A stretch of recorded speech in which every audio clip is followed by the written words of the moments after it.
یہ ہے خبروں کی خبر اور آپ دیکھ رہے ہیں خبروں کی خبر ٹی وی۔ بسم اللہ الرحمن الرحیم نحمدہ ونصلی علی رسولہ الکریم اما بعد۔ تیری رحمتوں کا دریا سر عام چل رہا ہے، تیری رحمتوں کا دریا سر عام چل رہا ہے، مجھے بھیک مل رہی ہے، میرا کام چل رہا ہے، تیرے نام کا وظیفہ میری زندگی کا حاصل، تیرے نام کی بدولت میرا کام چل رہا ہے۔ آج کے اس جلسہ اظہار تشکر کے صدر محترم الحاج یونس عیسیٰ صاحب،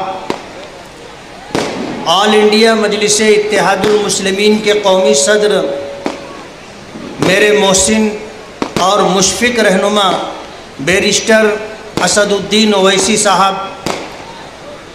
میرے بھائی امتیاز جلیل صاحب، جعفر حسین معراج صاحب، ناصر صدیقی صاحب، ڈاکٹر خالد پرویز صاحب، عبد المالک یونس عیسیٰ صاحب، یوسف الیاس صاحب، جمیل سیٹھ زروالا صاحب، شفیق رانا صاحب، صوفی انیس قادری صاحب اور اسٹیج پر تشریف فرما معززین شہر، میرے بزرگوں، دوستوں، ساتھیوں اور گھروں میں بیٹھی میری باعزت باوقار ماؤں اور بہنوں،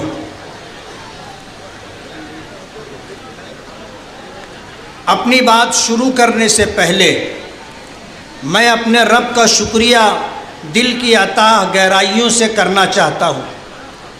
میری بیماری کے ایام میں جن ساتھیوں نے الیکشنی مہم کی باغ ڈور سنبھالی، جنہوں نے ہمیں مشوروں سے نوازا، ہمارے لیے دعائیں کی، ہماری ماؤں اور بہنوں نے روزہ رکھ کر میری صحت یابی اور کامیابی کے لیے دعائیں کی، میں ان سب کا مشکور ہوں۔ جنہوں نے میرے سر پر، میرے کام کاج پر، میری شخصیت پر بہتان اور الزامات کی بارش کی، میں ان کا بھی شکر گزار کہ ان کی اس درو گوئی اور جھوٹ سے میرے بہی خواہوں، ہمدردوں اور چاہنے والوں میں مزید جوش پیدا ہوا اور وہ میری کامیابی کے لیے تن من دھن سے جٹ گئے۔ میری ذات پر کیچڑ اچھالنے ہمارے قائد نقیب ملت اسد الدین اویسی صاحب اور اتحاد المسلمین پر فقرے کسے گئے، اور ہم نے، ہمارے بہی خواہوں نے جس صبر کا مظاہرہ کیا، اللہ تعالیٰ نے اس کا پھل بھی ہمیں کامیابی کی صورت میں عطا کیا، اور معزز ووٹرز کی لاج رکھ لی۔ وہ ذات باری جس سے بلند اور بالا تر ہے، اس کی عظمت کا کوئی بدل نہیں ہے، تدبیروں اور انسانی سوچ پر اس کا فیصلہ غالب آ جاتا ہے۔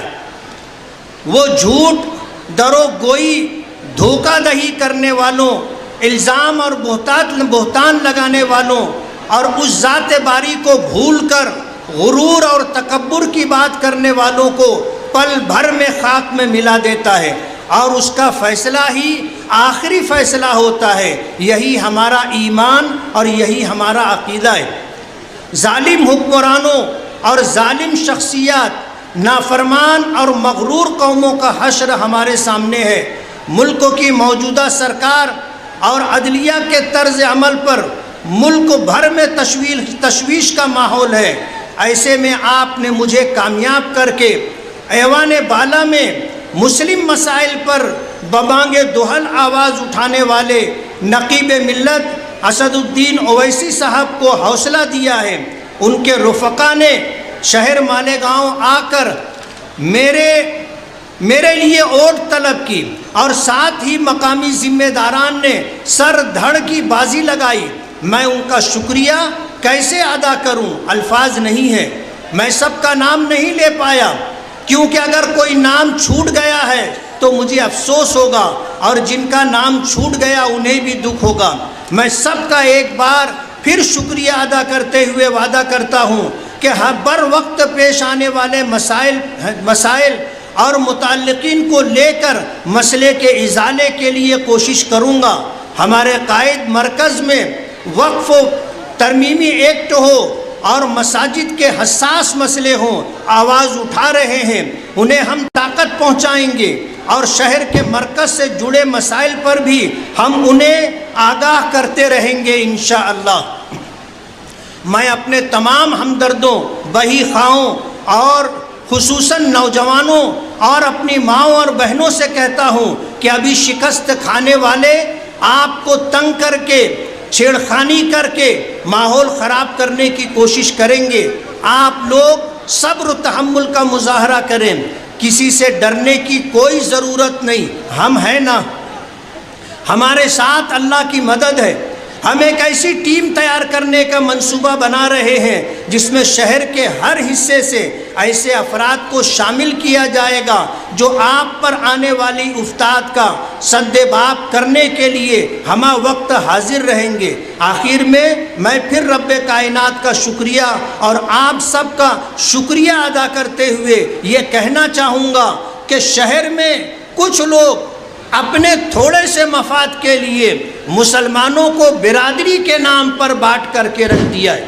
میں برادری والوں سے پوچھنا چاہوں گا کہ انہوں نے آج تک آپ کو کیا دیا ہے؟ ہم مسلمان ہیں اور ایمان کی نسبت سب سے بڑی نسبت ہے، اور ایک ایمان والا دوسرے ایمان والے کے لیے بھائی ہوتا ہے۔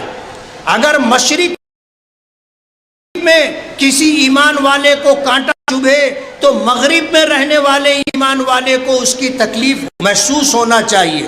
آج تھوڑے سے مفاد کے لیے، ایک الیکشن میں کامیابی کے لیے پورے شہر کو برادری کے نام پر تقسیم کر دیا گیا۔ کیا ملا؟ آج لوگ ایک دوسرے سے نفرت کر رہے ہیں اور ایک دوسرے کو حقارت کی نگاہوں سے دیکھ رہے ہیں۔ یہ بہت دکھ کی بات ہے۔ ہم مسلمان ہیں۔ نبی کریم صلی اللہ علیہ وسلم نے جب مکہ مکرمہ فتح کیا تھا تو اس موقع پر آپ نے فرمایا تھا کہ کسی عربی کو کسی اجمی پر اور کسی گورے کو کسی کالے پر کوئی فضیلت نہیں ہے۔ اگر اللہ کے نزدیک کسی کا مقام ہے تو وہ تقوی کی بنیاد پر ہے۔ جو جتنا زیادہ اللہ سے ڈر کر کے زندگی گزارے گا وہ اتنا زیادہ اللہ کے نزدیک پسندیدہ ہوگا۔ فتح مکہ کا موقع تھا، نبی کریم صلی اللہ علیہ وسلم نے اعلان فرمایا تھا کہ جتنا زمانے جاہلیت کا سود ہے میں اسے اپنے پیروں تلے رونتا ہوں، اور میرے چچا حضرت عباس کا جن لوگوں پر سود ہے قرضہ میں سود معاف کرتا ہوں۔ حضرت عباس رضی اللہ تعالی عنہ کو جب اس بات کی خبر ہوئی تو حاضر خدمت ہوئے اور عرض کیا کہ میرے آقا، آپ نے میرے قرض خواہوں پر میرا جو سود تھا اسے معاف کیا ہے، میں آپ کو آپ کی موجودگی میں اللہ کو حاضر اور ناظر جان کر کے یہ اعلان کرتا ہوں کہ آپ نے سود معاف کیا ہے، میں اصل رقم بھی معاف کرتا ہوں۔ تاریخ اٹھا کر کے دیکھ لیں کہ خلفائے بنو عباسیہ نے 635 سال تک حکومت کی ہے، ورنہ یہ اقتدار ہمیشہ کسی کے پاس نہیں رہتا۔ 5 سال 10 سال آدمی اقتدار میں رہتا ہے، اس کے بعد یہ کرسی چلی جاتی ہے، لیکن کوئی نیکی ایسی ہوتی ہے اور اللہ کے نزدیک کوئی مقبول عمل ایسا ہوتا ہے جس کی بنیاد پر اللہ خدمت کا موقع دیتا ہے۔ پتہ نہیں اللہ کو ہماری کیا ادا پسند آئی، ہم گنہگار ہیں، نافرمان ہیں، لیکن اللہ نے ہمیں نوازا، اور اللہ کی نوازشات کے ساتھ آج پھر ہم آپ کے درمیان ہیں۔ میں اللہ رب العالمین کے شکریہ کے ساتھ آپ کا، تمام مالیگاؤں کے لوگوں کا، اپنی تمام ماؤں اور بہنوں کا، اپنے نوجوان رفقا کا، اور خاص طور پر میری بیماری کے دنوں میں جن لوگوں نے الیکشن کی باغ ڈور سنبھال کر کے رکھی تھی، دل کی اتھاہ گہرائیوں سے میں ان کا شکر گزار ہوں۔ میرے پاس ان کی شکر گزاری کے لیے الفاظ نہیں ہیں، اور ان کے احسان تلے میں ہمیشہ دبا رہوں گا، ان کے احسان کا بدلہ چکایا نہیں جا سکتا۔ میرا پروردگار اس کا صلہ دے گا، اور مجھے امید ہے کہ انشاءاللہ ہمارے یہ رفقا شہر کی تعمیر و ترقی کے لیے اور شہری مسائل کو حل کرنے کے لیے اور قوم و ملت پر آنے والے مسئلوں کو دور کرنے کے لیے اور حل کرنے کے لیے میرے ساتھ رہ کر کے کوشش کرتے رہیں گے۔ کہتے ہیں کہ نیت اچھی ہو تو منزل آسان ہو جاتی ہے۔ انشاءاللہ ہم نیک نیتی، ایمانداری اور دیانتداری کے ساتھ اپنی ذمہ داریوں کو پوری کرنے کی کوشش کریں گے۔ اللہ تعالی ہمارا حامی اور مددگار ہو۔ وآخر دعوانا ان الحمد للہ رب العالمین۔